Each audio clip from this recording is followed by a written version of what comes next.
what truly turns me on the most and gives me the most satisfaction is to take a young man or woman that's been written off by high school counselors and see them come into our business and learn an apprenticeship and be making six figures a couple of years down the road and be successful.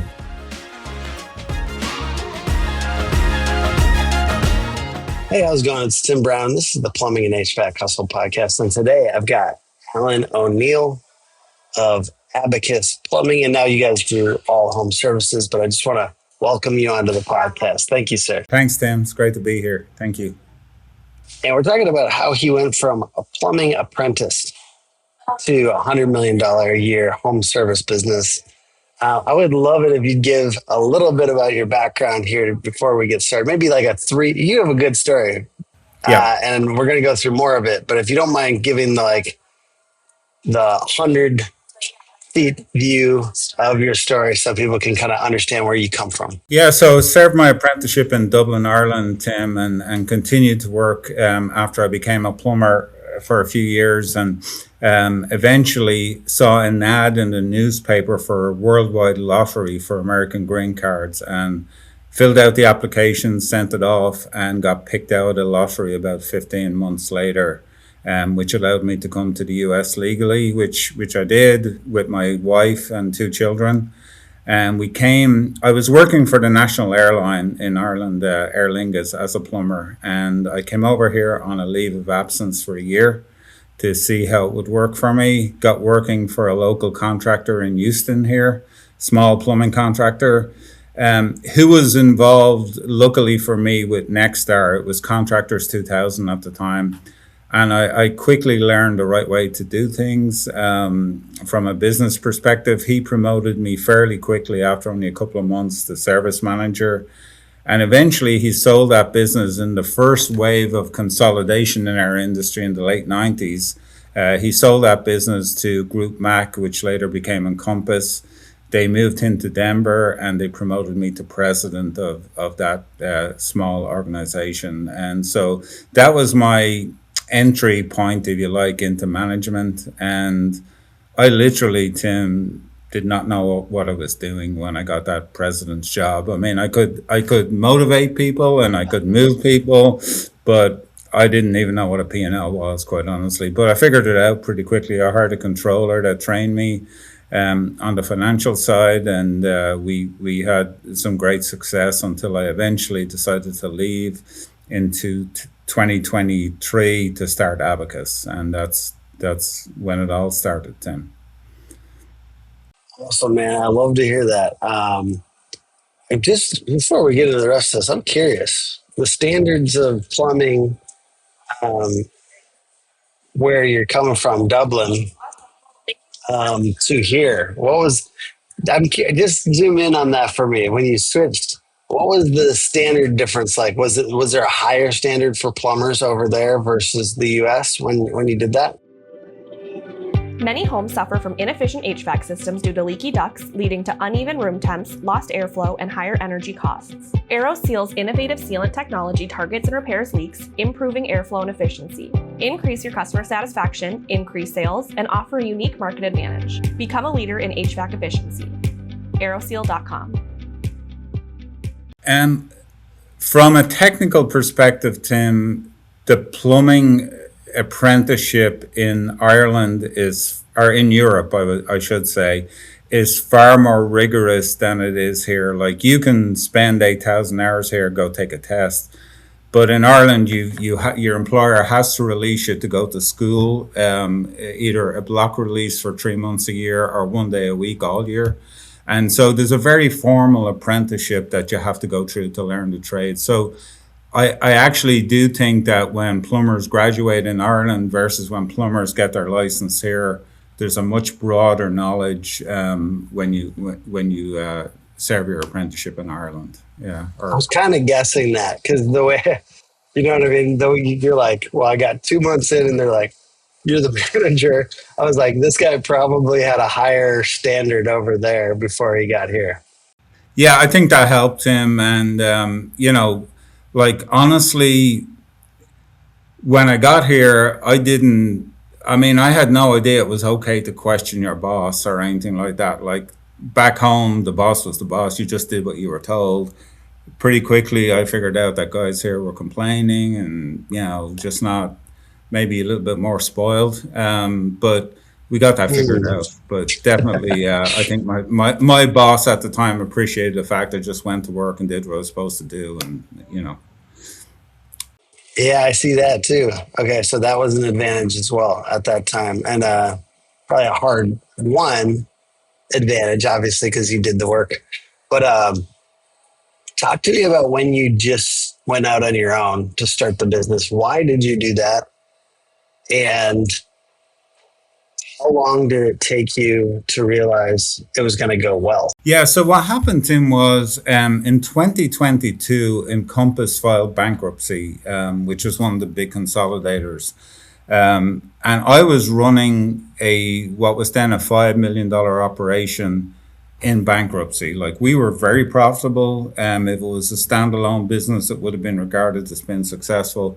But we were bankrupt, and I was not able to pay invoices to suppliers that I had built personal relationships with. And you were being told by the court what to pay and what not to pay. So I I didn't want to be at the helm of that, so I decided to do my own thing. Now the man that first employed me when I came to the US had since retired. And he said, he asked me, what are you going to do? And I said, I'm going to start a business. And he said, well, how about I come back and help you? We'll be partners, which that's how we started the business. Jim was in his 60s at the time, and I was in my 30s.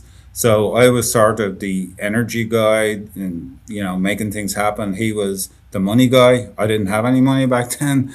And so Jim said, You look, got to I'll give be you one of the two, right? You got to be yeah. the money guy or the energy guy. Yeah. And so Jim said, look, I'll give it a couple of years and then we'll agree a buyout. And so we did that, started in 2023. In 2027, I bought Jim's 50% of the business and continued on from there. So, You're saying 2003 and then 2007? yeah, 2003, 2007. Yeah. Yeah.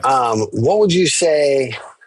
Um, can you give me a sense of like the rise of revenue? Like when did you hit 5 million with the new business kind of thing? Yeah, so it's a very simple and linear growth, Tim. We grew by $1 million a year for the first 10 years. So it was 1 million, 2 million, 3 million, 4 million, all the way to 10 million, Tim. So it was growing at a steady $1 million a year. Yeah. And obviously, that's a little bit more than $1 million today, probably, if you put it.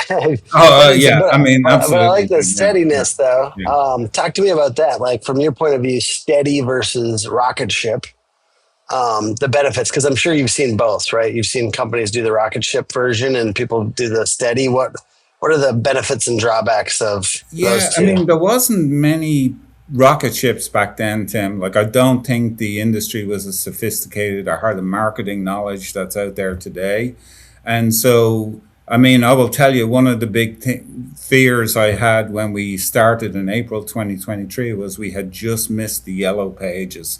Like, we weren't going to be in the yellow pages that first year, which was like, how are we going to survive not being in the yellow pages? And now yellow pages, I mean, who uses yellow So pages now? 2003, there was still yellow pages, Oh though. yeah, oh Oh, big yeah. big Okay. yeah. In fact, Tim, in Houston there was two books, A through L and L through Z, because there was so many people advertising in the book. Now I saw the Houston now is down to one book and it's about 20 pages. I mean, it's tiny now compared to what it was. But yeah, we had missed the yellow pages, so we went on radio, we did direct mail to get going, but that was it. That's how we started. And like there really wasn't, I thought we were rock stars growing by $1 million a year back then, and Yeah. now $1 million a year, there's nothing special It's about fine. that.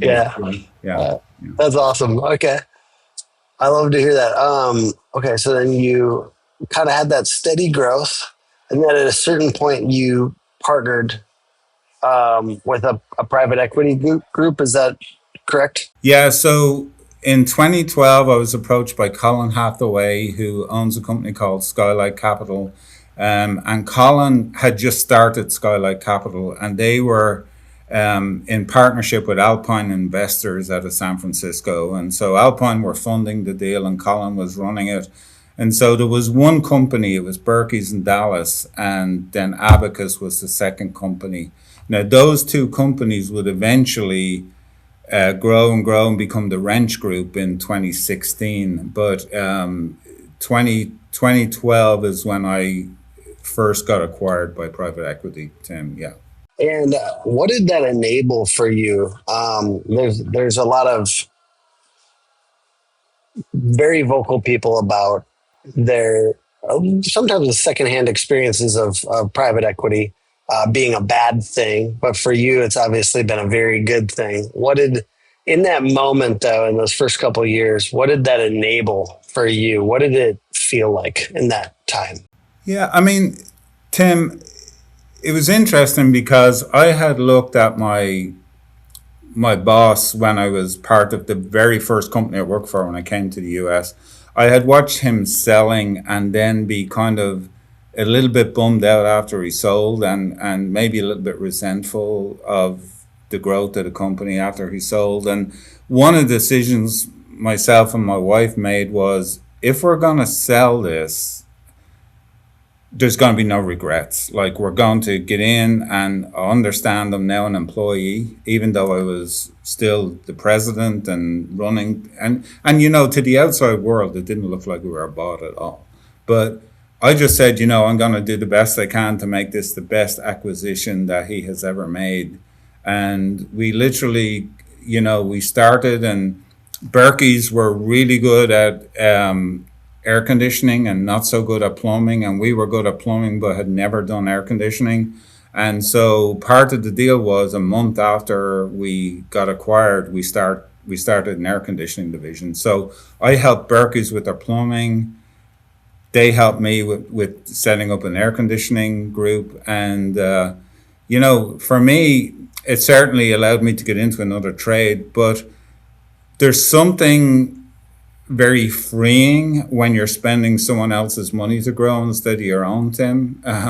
The capital, having all that capital available was, although I always felt like to a certain degree it was my money, because I feel like I was always a good steward to the company's money. But, having the capital to grow and being encouraged to grow was very freeing for me, Tim.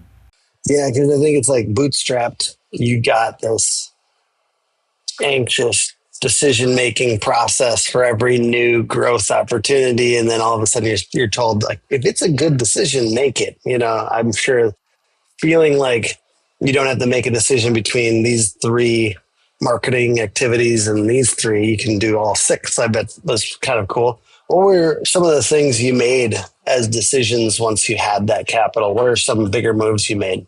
Well, the first one was obviously starting an air conditioning division, Tim. Because I was very accustomed to being around plumbers and the problems that come with a plumbing business. But going into the air conditioning business was totally foreign to me. I mean, I literally knew nothing about air conditioning, had never interacted with air conditioning technicians. And so that was a huge decision to start air conditioning. And we were basically told, hey, give it a go. Let's see what we do. And, obviously you have to hire a knowledgeable air conditioning manager, which we did, get the truck stocked properly, get the price book done, all that type of stuff. But we did. We made a great go of it. In the first year, we did a couple of $1 million, Tim, and grew and grew and grew from there. It's the largest piece of the business now. Obviously, air conditioning, the biggest tickets. But it was very, very liberating to be able to make those decisions and have the encouragement to keep going, And just to flesh out the rest of the story here, you've got a couple more exits that have happened since then, from what I understand. How does that work for somebody like me who doesn't fully understand this concept of essentially exiting multiple times? Walk me through what that ends up looking like in practice. Yeah, so when I sold the first time, Tim, I left some money in to gain a nice equity share in the new organization. And then we were acquired in 2012. I got my payout. I put some money back in. In 2015, we sold from that group, that small group, into what would then become the Wrench Group. So we were acquired by InvestCorp in New York in 2015, and then in 2019, I left some money in after that transaction, Tim, and in 2019 we were bought by Leonard Green and Partners out of LA, and so that was my third exit. And then eventually Leonard Green sold a piece of the business to two other private equity groups. So I had another event then, Tim, another financial event then. So there wouldn't be a financial transaction for me if I wasn't leaving money in along the way. So you could say you're gambling to a certain extent, but you're sort of gambling on yourself and people that you've become very close with. So I remain still and always was very impressed by the quality of the companies that Wrench bought. And so reinvesting and betting on that to succeed was really a no-brainer for me. So it's been very good.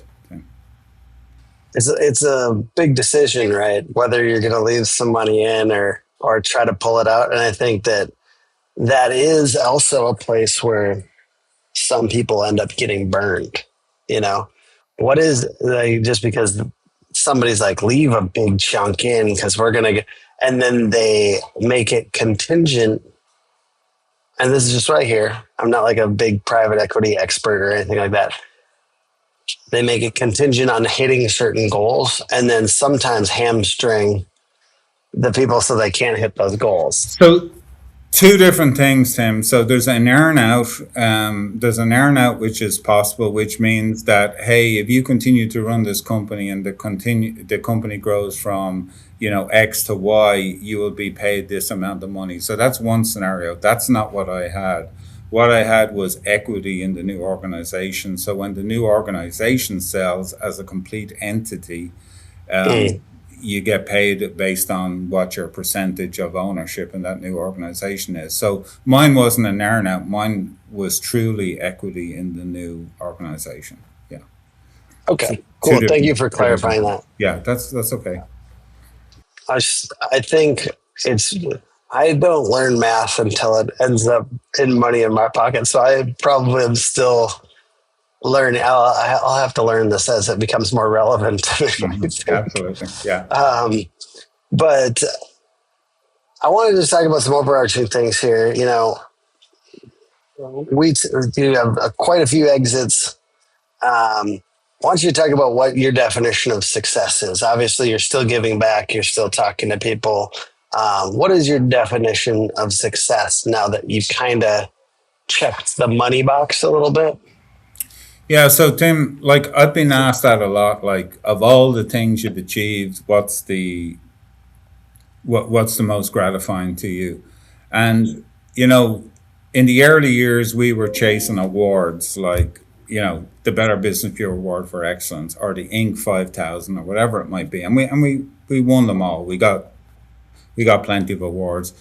But what truly turns me on the most and gives me the most satisfaction is to take a young man or woman that's been written off by high school counselors and see them come into our business and learn an apprenticeship and be making six figures a couple of years down the road and be successful in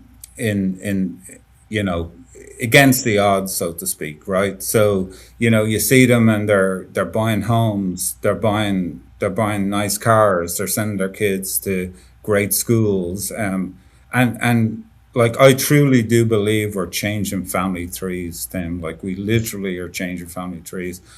That is the most satisfying and gives me the most like biggest feeling of pride when I see that, Tim. I always tell a story, Tim, about my eldest daughter. My eldest daughter went to school and did an undergrad in education and became a teacher, but then she went on and did a master's in elementary education. The day she started in college, a young man started with me as an apprentice plumber. and he actually only left me last year to start his own business. But this guy, Chris, my daughter will never catch him in earnings. Like, doesn't matter what she does, she'll never earn more money than Chris uh, has. And Chris was like a very average kid in high school, to the best of my recollection. And I always remember him coming to work with his backpack on. He looked like he was going to school. But he stuck with it and learned the trade, and is actually running a very successful small business now. And to me, that's a great story, Tim. Right? We changed the trajectory of his life, and we've, like, I could literally give you dozens and dozens of examples of that. Like, we've done it over and over again in all three Mm. trades. So it's fantastic. I feel like that's a good tracker. It's a good Yeah. thing to look at because I think sometimes I'm thinking for my own business too, right? Because I think sometimes it's there's ups and downs, big ups and down swings in business, and sometimes it hurts and you get stressed out. You're like, is it worth it? Or even like customer problems, really. I mean, there's Yeah. all kinds of things, right? But then if you look at it this way, you're like, nah, I mean, we have quite a few people doing way better. Their life is positively impacted as employees. I think employees are a great place to find meaning. Yeah. Absolutely, um, Tim. Yeah. Absolutely. Yeah. what would you say? Any tips? This is just relevant to me right now for dealing with the stress and strain of running a business that's you're trying to turn into an enterprise. Um, and I'm at 55 employees right now, feeling the push and pull, those types of things. You know, what would how did you deal with this anxiety of running a business like that, or were you maybe a less anxious person than me? No, I was a very anxious person, Tim. I mean, no, I am absolutely not embellishing this, but I remember going to the bathroom to throw up because I was so nervous about a particular problem at once in the very early Mm, years, right? I mean, I lay awake at night. I mean, you name it. I think Dave Ramsey says, being an entrepreneur is the only profession where you can go from sheer elation to sheer terror and back in a 30-second period, right? But that's real. I think for me, it's keeping your eye on the prize, Tim, right?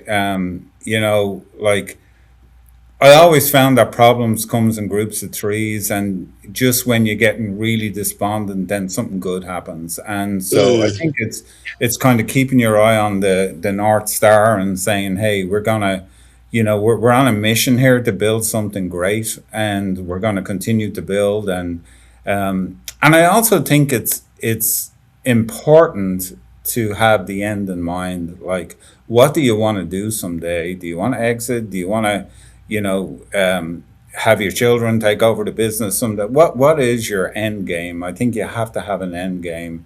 But I think what's most important of all, Tim, is to remember what's really important, and that's your family. Like, make sure that you're taking care of them, and you're not bringing your problems home mm, every night and burdening them with the problems of the day.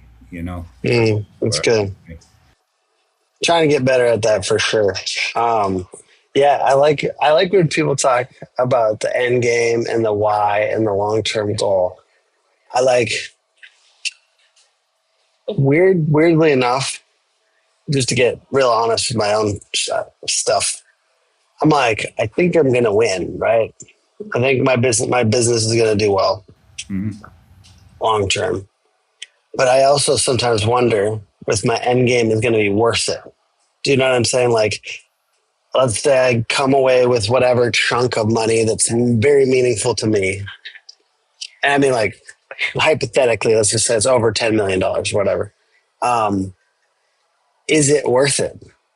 So my question to you is maybe a little philosophical, Alan, Mhm. but is it worth it?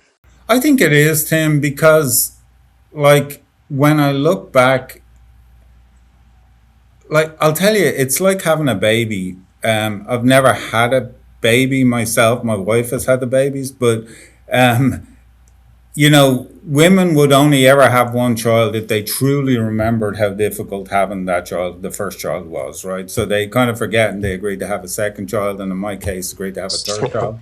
But I think when you get to the point where you can exit and you get that nice number in your bank account, you forget how painful some of the times were. You remember the good times then, right? And so Yeah. I really think that it is worth it because, again, what gives me as much satisfaction as having the nice number in the bank account is seeing all the people that we've moved over the years, and Hmm. got, and you get a phone call out of the blue from someone that worked for me 3 years ago, and he's got a great story about what he's doing now, and I mean that's it's all part of the journey, Tim. So I Mm. think it's enjoying the journey is important. You love to hear it. And it's a funny thing to ask. Hey, is all that money worth it or whatever? But Well, and it is a I'll question tell you you, really have. I don't live a whole lot differently than I lived before I exited, Tim, right? So I mean, Really? I haven't gone out and bought anything crazy or anything like that. But I'll tell you, people say, is money important? It's not the most important thing, but it's kind of up there with oxygen, right? Like it's Yeah. very nice to have. Yeah. Well, that once again, I like getting philosophical because I don't get to talk to people that have exited like this that often. So sorry No, to you're get okay. Go for philosophical. it. Yeah, go for it. Um, the question is, if you're not spending it on all this fun stuff, why? You know what I mean? Like, Yeah.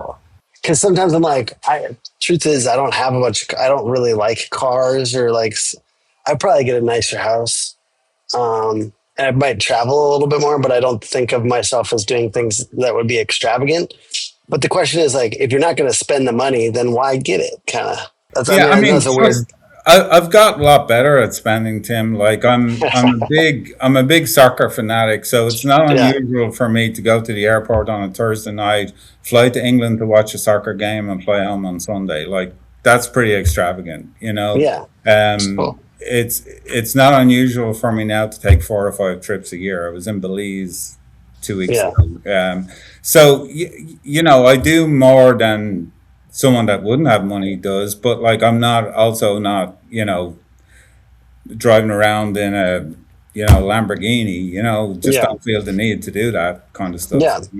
I feel like that for me, and I'm not messing with people who love cars, but for me, that would feel very awkward. But um, Well, everyone I don't has know your if I own could thing. fit in a Lamborghini, Yeah, Tim. I That's the could. I'm problem. huge too. Yeah. How tall are you? Yeah, yeah. I'm 6'1", 6'1". Yeah, I'm 6'3". So, Yeah, yeah. but you're talking to me before the podcast, like you believe that people can be successful and treat people really well. Um, why does it sometimes seem like the very successful people are the assholes?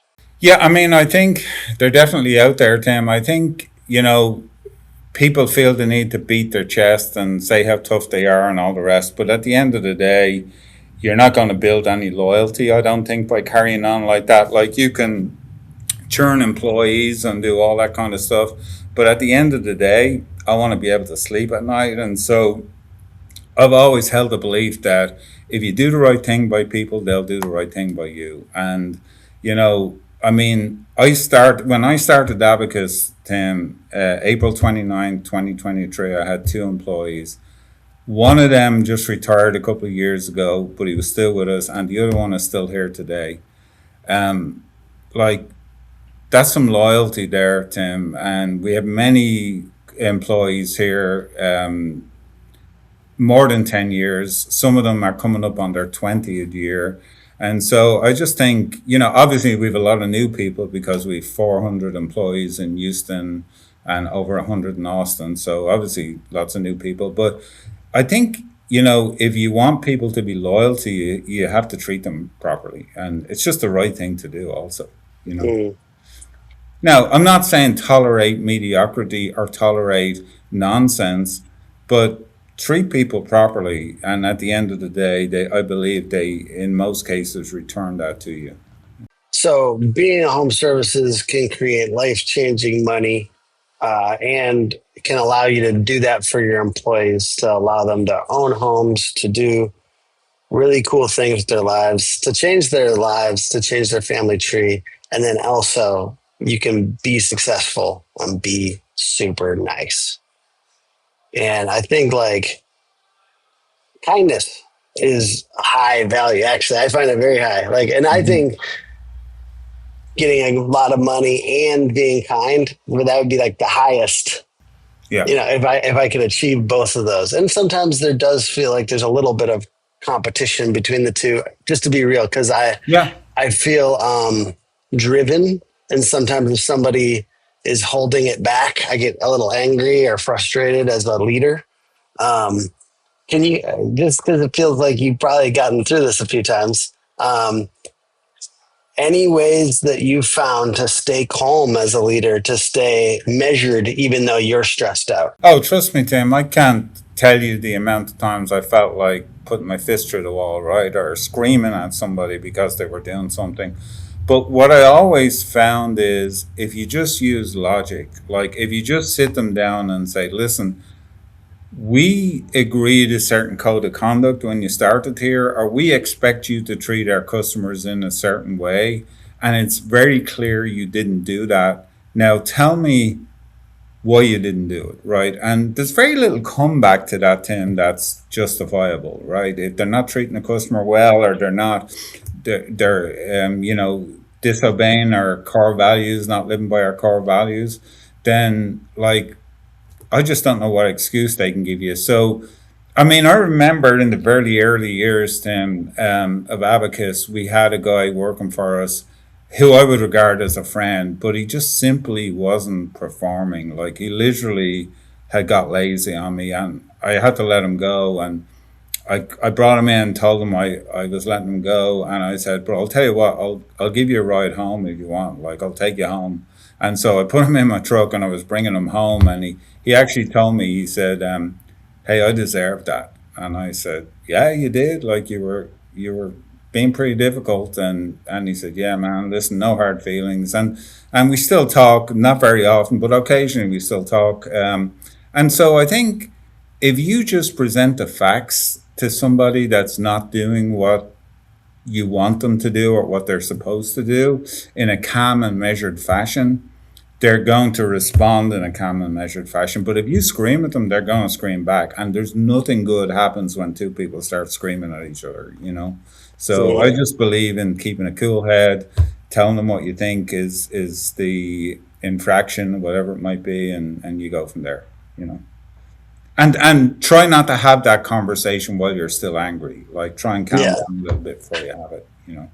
Amazing. Well, Alan, this has been illuminating, and I want to be like you. I want to learn from the things Be careful what you wish for, Tim. Be careful. Yeah. No, listen, Well, I mean, I've had so much fun and met so many great people along the way, and it's been a great journey for me, Tim. And I do understand there's a certain amount of luck in that, but also the harder you work, the luckier you get, right? So yeah, no, I love that. I appreciate it, like the from the immigration, and I honestly liked zooming in on that a little bit too. Um, is there anything else you'd want to say to our audience before we wrap up? no, just I mean, I think the one weakness we have in our industry, Tim, is that we don't do a great job at promoting it to the outside world. We do a great job at promoting it to each other, and there's all these conventions now and success days and all this type of stuff.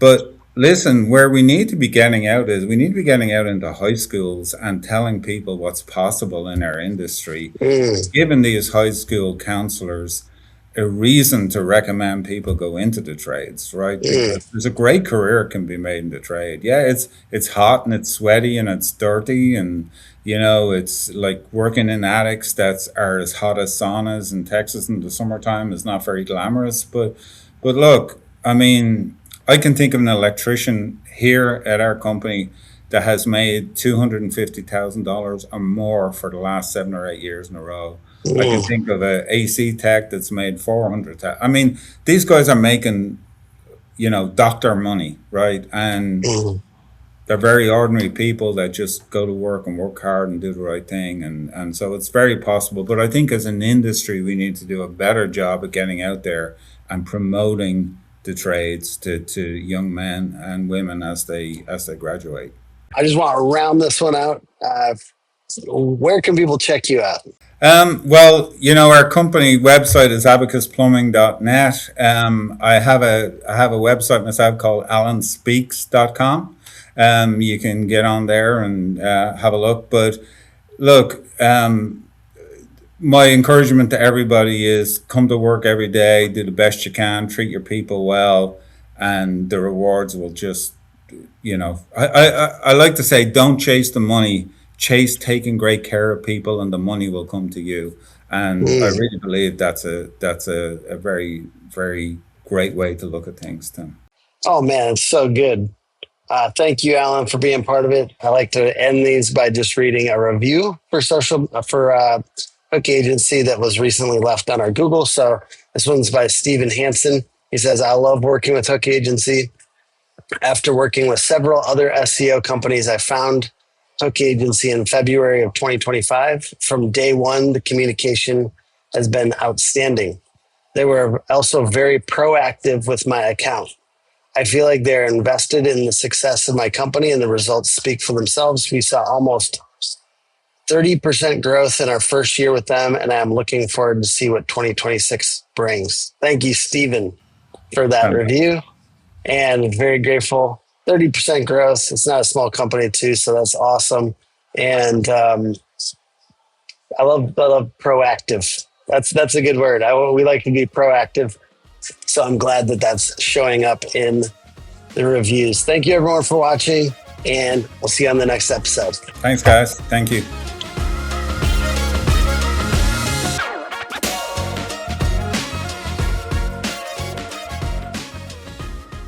I can't commend Hook Agency enough on just the experience. We're talking about plumbing experience, but the experience we've had overall working with your team members on this project, they really draw out ideas that otherwise I didn't even think of, which is incredible. So thank you guys for being a valued partner of the Family Plumber. I really appreciate that.